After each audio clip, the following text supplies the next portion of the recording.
Hi guys, good evening and welcome back once again to the EdWord. I'm your host Eddie, and in tonight's video I'll be discussing what I thought of the latest and super great, awesome new episode we got of Star Trek Picard, which dropped its newest episode of Season 2 today on Paramount Plus. I just got done watching it, really enjoyed it. Now before I begin, of course, please be warned, this is a spoiler-filled episode review, so if you're not caught up on this episode of Picard or last week's episode, which was the Season 2 premiere, you do not want to keep watching or listening to this video, as I am going to be discussing spoilers. That being said, you have been warned. Let's dive right back into it.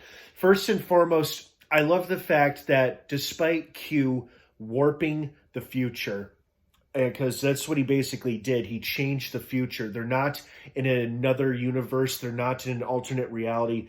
This is the future, and it's dark and twisted and fucked up on so many levels and super racist or speciest, whatever you want to call it.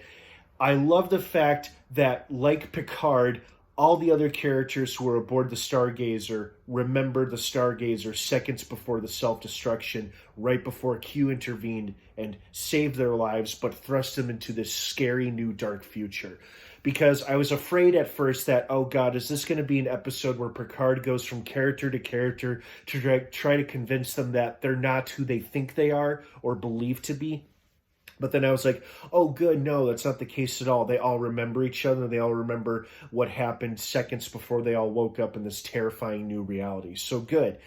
Really entertaining, captivating stuff. Really scary, dark future. Q is set the Federation, or I should say the Confederation, onto. You know, they wiped out almost all of the other alien races that we know and love throughout this franchise. We got so many name drops to some of my personal favorite characters from Deep Space Nine: Martok, Gul Dukat, Sarek. Well, he wasn't in Deep Space Nine, but he was a favorite character of mine. And we saw a cool Ferengi skull. So there are a lot of great Easter eggs and references throughout this episode.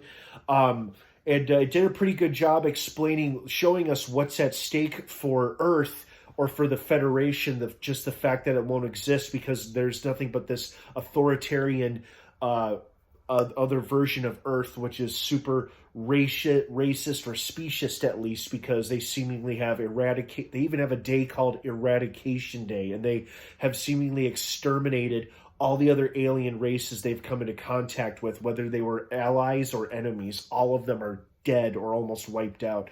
So now the stakes are super high, and I love the fact that they are forced to work with or team up with the Borg Queen, who also remembers or recognizes a distortion in the temporal timeline, or how this is like a twisted alternate version of the future. And she's the one who helps them, or who helps Picard at least realize or see this isn't an alternate universe or a mirror universe or like anything, or a dream or a nightmare or anything like that. This is the future, or what it's going to be. And I love that they bring her along in order to effectively time travel to go back to the date when Q first intervened and all this shit started to go downhill.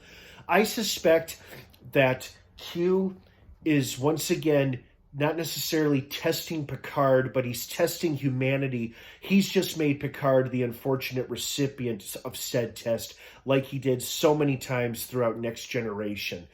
Because this case, though, it might personally be about Picard, but the stakes are obviously so much higher than just Picard inability or refusal to change or something like that. I do have a theory about that, but I don't want to share or say anything yet because I don't want to inadvertently spoil anything about why Q is doing this. I'll save those thoughts later on down the road.